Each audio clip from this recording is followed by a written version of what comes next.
বিসমিল্লাহির রহমানির রহিম। আসসালামু আলাইকুম। আসলে প্রতিটি সম্পর্কই মনোযোগ চাই। মনোযোগ ও মমতার অভাব বেশিরভাগ ক্ষেত্রেই আন্তঃব্যক্তিক সম্পর্ককে করে ফেলে দুর্বল।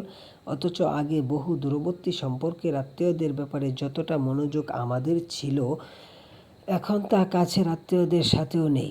স্বার্থপরতা ও আত্মকেন্দ্রিকতা তৈরি করেছে পারস্পরিক দূরত্ব, মানুষকে করেছে অসুখী, একাকী, নিঃসঙ্গ। কর্মস্থলে একাকিত্ব কমিয়ে দেয় সৃজনশীলতা, সিদ্ধান্ত গ্রহণের ক্ষমতা এবং কর্মদক্ষতা, যা ছাপ ফেলে পেশা জীবনের সাফল্যের উপর। অসুস্থতার কারক। নানাবিধ অসুস্থতার মূলে রয়েছে স্নেহজনিত পদা। হৃদরোগ ও ডায়াবেটিসের একটি বড় উৎস একাকিত্ব। ডিমেনশিয়া, ডিপ্রেশন ও অ্যাংজাইটিসের সাথেও একাকিত্ব জড়িত। উৎপত্তভাবে নিঃসঙ্গতা মানুষকে শুধু অসুস্থই করে না, রোগ নিরাময়কেও করে তোলে দুরূহ। কমায় আয়ু। একাকিত্ব ও দুর্বল সামাজিক যোগাযোগ মানুষের আয়ু কমিয়ে দিতে পারে। দিনে 15টি সিগারেট খেলে যে পরিমাণ আয়ু কমে, একাকিত্ব কমায় সেই পরিমাণ আয়ু। এদিক থেকে স্থূলতার চেয়ে একাকিত্ব রয়েছে এগিয়ে। নিঃসঙ্গতার পরিণতি। যুক্তরাষ্ট্রের জনস্বাস্থ্য বিভাগের প্রধান কর্মকর্তা সার্জন জেনারেল ডাক্তার বিবেক মূর্তি হার্ভার্ড বিজনেস রিভিউ পত্রিকায় একটি নিবন্ধ লিখেছেন। এতে একাকিত্বের পরিণতি সবিস্তারে তুলে এনেছেন নিজ অভিজ্ঞতার আলোকে।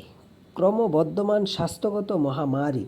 একাকিত্বকে তিনি বলেছেন সোয়িং হেলথ প্যান্ডামিক বা ক্রমবর্ধমান স্বাস্থ্যগত মহামারী। 40% বেশি মার্কিন প্রাপ্তবয়স্ক নাগরিক একাকিত্বে ভুগছেন। একাকিত্বের যন্ত্রণা থেকে মুক্তি পেতে কিশোর কিশোরীরা ঝুঁকে পড়ছে সহিংসতা, ডাক ও জ্ঞান কালচারের দিকে। শুধু যুক্তরাষ্ট্রই নয়, এই ঝুঁকিতে আছে বিশ্বের প্রায় প্রতিটি দেশের শিশু কিশোর, এমনকি আমরাও। বাড়ায় দৈহিক ও স্নায়বিক টেস্ট।